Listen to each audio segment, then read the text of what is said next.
Hey guys, what's up? My name is Yindra. If you guys, of course, by the intro, you guys have gotten a little bit to know me. Well, a little bit. I'm gonna give you guys 5 tips on what helped me start my acting career, as well as I did ask you guys a Q&A on Instagram if you guys have any questions, acting questions like related, and I will answer them as awesome as I can. I will put a lot of layovers of, you know, me working or things just so it won't seem too boring while I'm just talking to the camera and you're not just seeing my face the entire time. If you guys see me occasionally looking down, it's because I have my 5 tips on my phone, so don't mind all that. So the first tip I have is headshots. You want to make sure you have really great headshots. Your headshots is basically your calling card. But headshots are the first thing your acting agencies, your manager, the casting directors, anybody you're trying to pitch yourself to, that's one of the first things they look at is your headshot. My suggestion is to get a really nice headshot. There's a couple of people I know in Orlando, Florida, like Marlise Carmona, and I know out here there is, I've shot with Yindra a lot. I've probably said her name horribly, I'm so sorry, but those there's a lot of people that I recommend that are awesome. Headshots can get really expensive really quick. Like I know out here people charge like $800 for like 3 looks, and that's considered cheap to them. So it can get a little bit expensive depending on where you live and depending on where you are, but there's always, I'm pretty sure there's someone out there in your city that shoots headshots. You just have to look and find them, but that's your calling card, y'all. That is something that is gonna get you guys in the room. I promise you, a good headshot, you can be low-key, like you got no talent and you cannot act, but if you're a really good headshot, they'll call you in the room just to see what you can do because your look is that they want your look. You know what I mean? Sometimes they choose the look over talent, and you cannot get booty hurt about that because you see it a lot. You ever watch TV and you're like, damn, that person low-key can't act at all. How did they get booked for this? They look the part. Sometimes that just happens and you have to be okay with that, but that was just a side note. But yes, headshots are a major thing, so I would suggest it's the first thing ever you need to do. Since headshots can run a little pricey depending on where you live, my suggestion also, you can rent, like, not rent, you can also go to Michaels. Michaels has really good cheap backdrops like blue, white, and gray. I know nowadays like the iPhone 10 to 12 is amazing quality. Even the 8 Plus, I still have my 8 Plus. I don't know if I recommend that for headshots just because it's not that clear, but or not as clear as it should be because you're gonna have to blow it up. Well, nowadays I'm getting so off topic and I'm trying to do as much. You can go to Michael's, get that backdrop, and then you can have someone take the pictures from your neck up. Also, a little side note for headshots, I do recommend if you have bangs, make sure they're not covering your eyes. If you have hair, try not to leave it and not to leave all your headshots in a ponytail. Just have some options where where it's down as well as up, because sometimes it totally like changes your face shape when you do that, and you know you want to give people as much looks as you want. You want to make sure they're like, oh well, we're trying to look for you. You're like, bam, well here it is, I have this for you. You know what I'm saying? So I personally don't have any headshots where my hair is all the way up, and I probably should, but I just usually wear my hair down. Number 2 is a resume. So a resume is basically everything you've done. That's the next thing a casting director, an agent, and a manager is going to want to look at to see what you've done. Like, are you worth even coming into my agency? Not even saying worth, because that sounds so like, are you worth coming? You know what I mean? But they're just wanting to make sure that if they bring you on, you're able to help. They're working for you, so they're like, hold on, we bring you in, are you gonna be able to bring us some coins? And I feel that, you know, you can't get mad at people for that because it's like, at the end of the day, they gotta make their money too.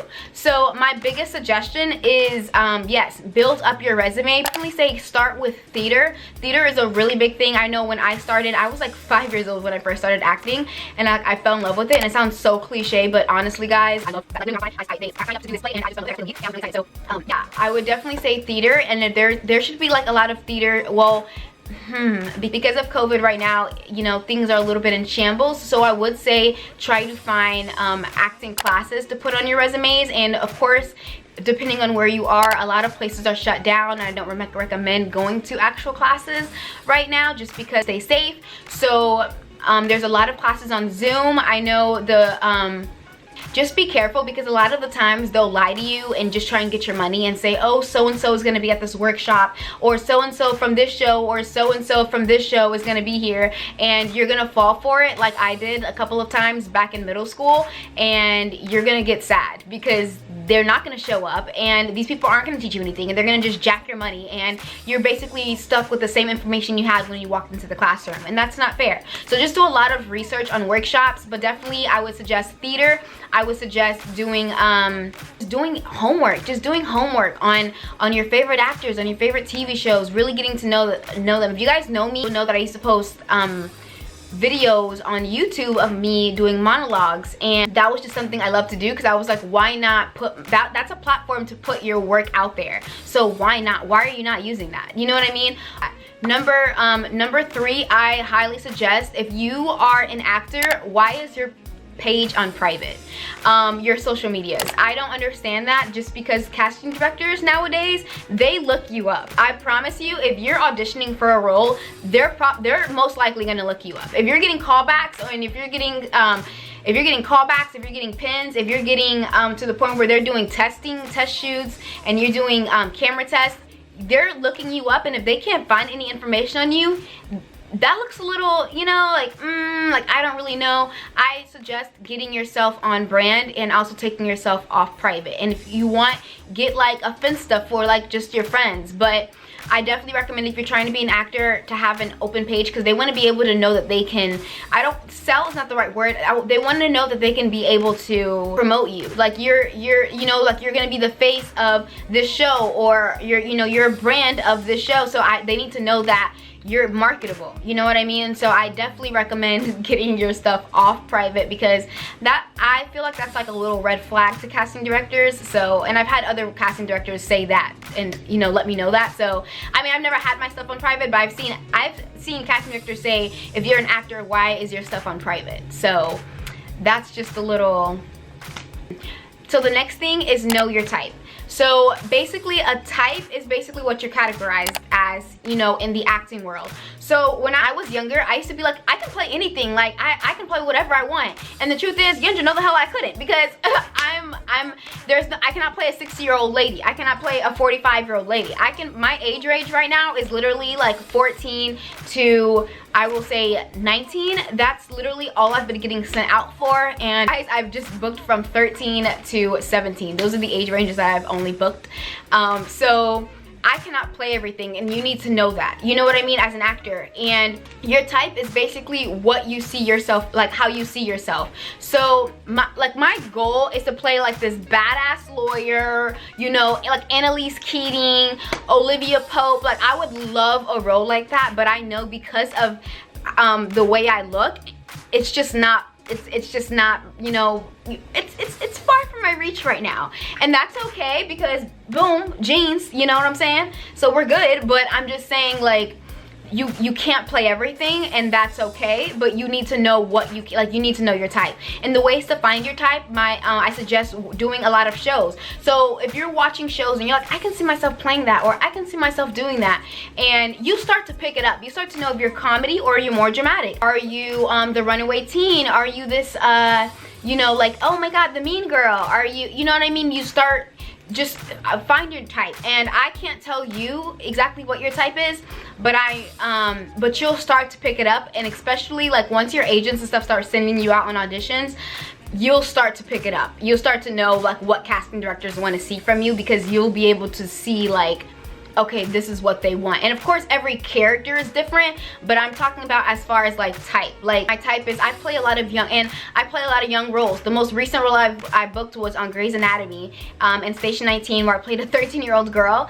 And yeah, so I know that I play very young, and I know that my audience is a little bit younger than the average adult, you know? So I know my type, and I know my brand, and I know what is, you know what I mean? You just start to pick up on things like that, you know what I mean? So like, okay, for example, Tom Cruise. We all know that Tom Cruise is action. Like everything Tom Cruise is in, it's gonna be some action. You know what I'm saying? So like that's his type. That's like a little example of what I can give you if you're trying to figure out exactly what it is. And I'm probably giving like this brief summary of what it is, but I'm sure you can look it up. And I'm just so sorry. I'm trying to hurry up before the sun goes down. my next tip is to be confident. When I tell you guys, in this industry, you are gonna get so many no's. Guys, there are so many times you could have seen me on your TV screens. There's so many times where I could have been in theaters. There's so many times where, you know what I mean, shoulda, coulda, woulda, but if the role was not meant for me. And you need to have thick skin in this industry, because sometimes they will let you know. Like, there was a time, not me, but I knew someone, they didn't book, I didn't know them personally, but I knew, but casting directors would be like, oh, she has a pimple and we don't feel like working with pimples right now, because we, like, sometimes they do that. And it's like, and it's not because there's nothing wrong with you. Like, you can be perfect, you can be the most talented person when you walk in that room, you can, but sometimes it's not even up to the casting director. Sometimes it's the producers. Sometimes it's, oh, well, who can shoot what? Sometimes it's like, oh, well, does she look like the mom that we're trying to cast for the dad? Like, can they be a combination? Or no, that she looks more like this? Or, oh no, well, she's too, you know, well, the mom is more dark skinned, so we need like a darker, a more dark skinned little girl. You know, sometimes you could be absolutely perfect and the role is just, it's just not for you, and it's okay. But you need to have thick skin, because, boo, you're gonna hear no's. You're gonna hear no's, you're gonna hear no's, you're gonna hear no's, and you're gonna have to be okay with that, okay? And there's something wrong with a no, because every no, I promise you, will bring you closer to a yes. I promise you. I promise. And you cannot give up. There are actors who just made it at 45. There are actors who made it at damn near 65. There are actors who made it at 5. You know what I mean? It's all, you know, it's all in timing, and what's meant for you is for you, and what is your role will be your role. So my advice to you guys is to have really thick, confident skin, and got this. And don't be around negative people, because I was 19 when I moved out to LA to start my acting career, and a lot of people were like, oh, that's really late, or, you know, like, what are the odds of you, like, actually, like, you know, being a TV star? And now, if I would have listened to people and told me that, but I didn't, and I kept going, and I fought for my spots, I fought for my roles, and I am so glad. I do not have any regrets moving to LA. And I'm gonna do a whole separate video on how I moved to LA at 19. But for right now, I am telling you guys, do not give up. You guys have got this. If you really want to be an actor, you will put in the work, and you will do the research, and you'll make it happen, because that's what you want to do. And you're not gonna let anybody dictate that, okay? Don't let anybody dictate your happiness, okay? So now that I've gotten those main things out of the way, those tips that helped me start acting, I'm gonna do a couple of Q&A questions that you guys did send me. And yes, I did actually get sent questions. Well, I guess I don't really want to show you all the people's Instagrams, because that's like rude, but I did get questions.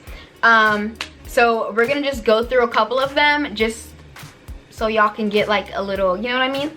So when it comes to hair, do you do natural or extensions for your headshots?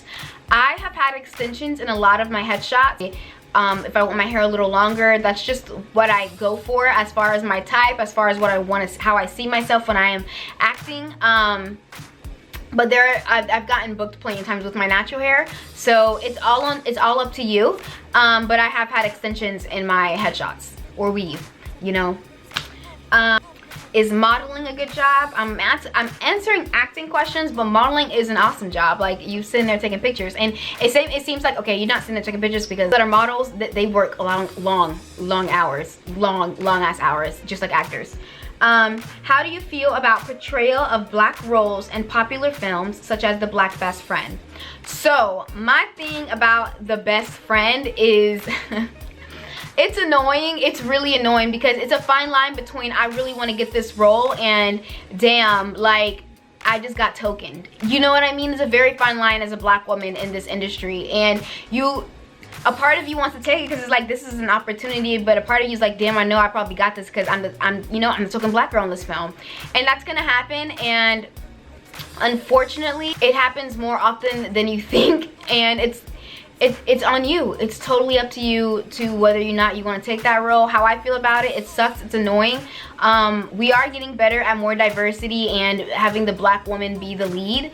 But as far as The Black Best Friend, it is pretty annoying to see that being repetitive, like where it's the black best friend and you're helping out the white girl achieve her dreams. You know what I mean? It gets really repetitive.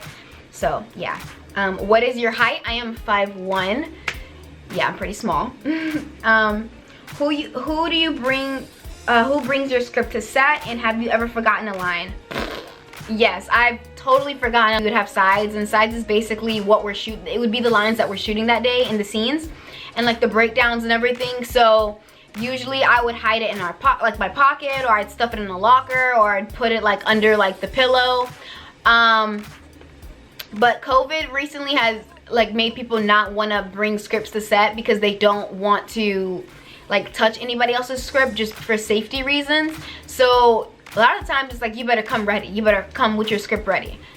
I've shot a couple projects during COVID and they're like, come off book, like do not, like, you know what I mean? So there's that. But yeah, I've forgotten lines, and there's something wrong with that. It's very common for an actor to forget their lines.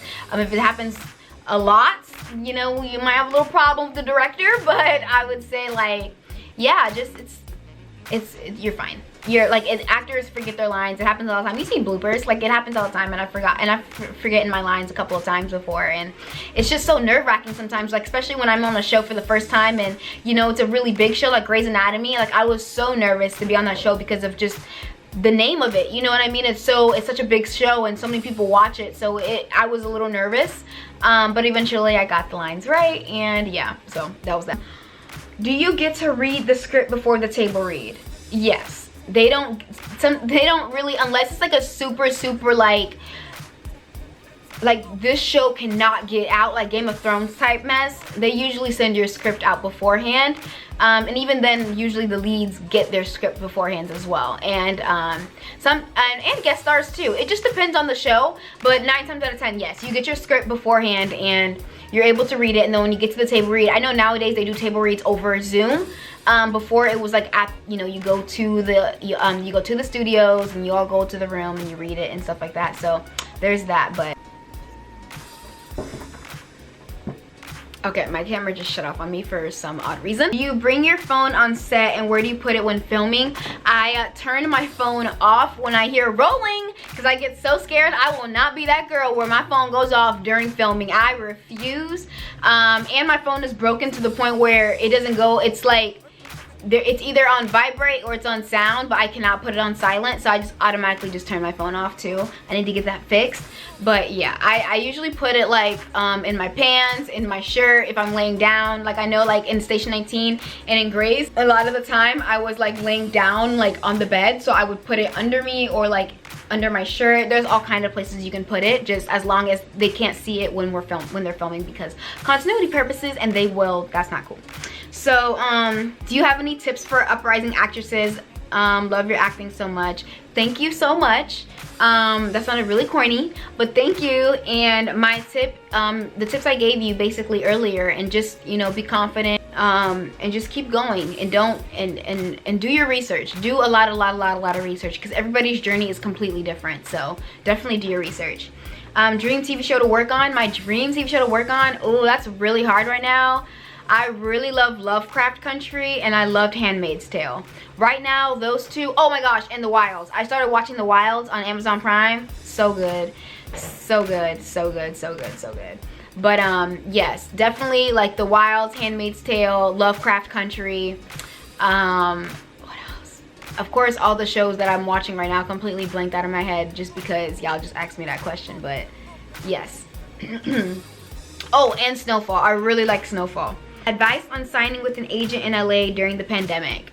That's a little hard just because it's you know, a lot of agents, I don't know if they're looking or if they are not, or if they are, like I would say go for it, because a lot of the times the agents are at home working from home right now. How often are you auditioning? I'm auditioning pretty often. I'm very grateful. What are you doing currently to ensure success within your career?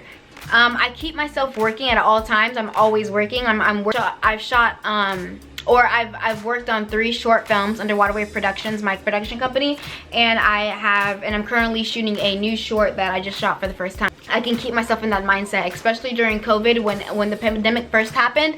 I was immediately like, okay, well, if I'm not working or I'm not auditioning at this very second, then I'm doing something else that has to do with my career. And I automatically already love doing my own films and making my own films, so that was like nothing to me.